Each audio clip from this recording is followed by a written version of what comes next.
তুমি এতিয়া যোৱা।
নন্দ ঘৰত থৈ তোমাক লৈ আহিব জন্মী অষ্টম ৰতিৰ অকণমান নিধন কৰিবলৈ উদ্যত হ'ব আৰু সেই চেগতে তুমি আকাশ মাৰ্গত আৱিৰ্ভাৱ হৈ মৃত্যুৰ সংকেত দি অন্তৰ্ধান হ'বা নিধন কৰি ভূমিভাগ হৰণ কৰিম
হে অনন্ত নাৰায়ণ আৰু পৰম পিতা ব্ৰহ্মাদেৱ আজি আপোনালোকক একেলগে দৰ্শন কৰিবলৈ পাই এই নাৰদৰ জীৱন সাৰ্থক হ'ল।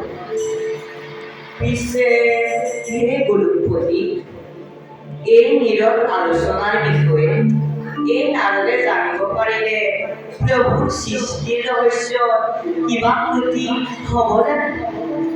নহয় নাৰদ, তোমাৰ অনুপস্থিতি এই আলোচনা সম্পূৰ্ণ নহয়।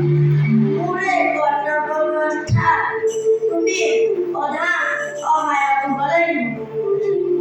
প্ৰভু, এই আলোচনাৰ উদ্দেশ্য কি আৰু এই কৰ্তব্যত এই নাৰদেনো কিদৰে সহায় কৰিব পাৰি অনুগ্ৰহ কৰি এই অধম নাৰদক জনাবনে প্ৰভু?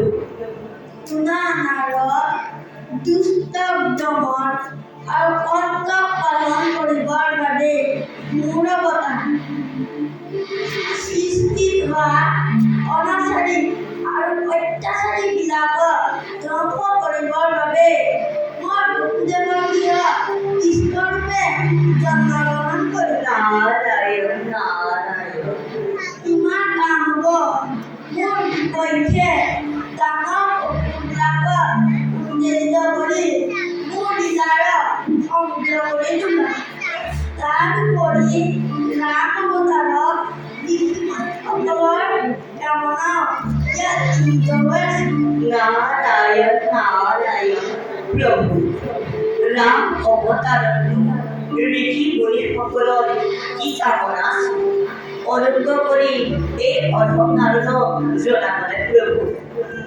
নাৰদ ৰাম অৱতাৰত যেতিয়া সীতাক লৈ বনলৈ গৈছিলো, তেতিয়া ঋষিমুনিসকলে মোৰ কৰি আকৃষ্ট হৈ সম্প্ৰেম ভক্তি কামনা কৰিছিল। এতিয়া সেই ঋষিমুনিসকলে ক'ব দেৱনাগৰী আৰু সেইসকলক লৈ মই কামকেইটা প্ৰচাৰ কৰিম। নাৰায়ণ নাৰায়ণ প্ৰভু, আপোনাৰ এই ভৃত্য নাৰদে আপোনাৰ নাম অৱতাৰত নাম আৰু দৰ্শন কৰি আহিছোঁ।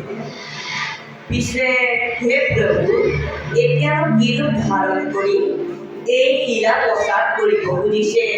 অনুগ্ৰহ কৰি এই নাৰদক এবাৰ দৰ্শন কৰাই নয়ন সাৰ্থক কৰাবলৈ প্ৰভু। শুনা নাৰদ, ভক্তৰ মোৰ প্ৰাণ, ভক্তৰ মনোবাঞ্ছা পূৰণ কৰাই মোৰ কৰ্তব্য।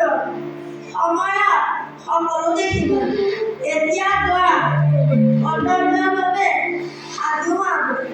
প্ৰভু, তাকে এতিয়া বিদায় মানে অনন্ত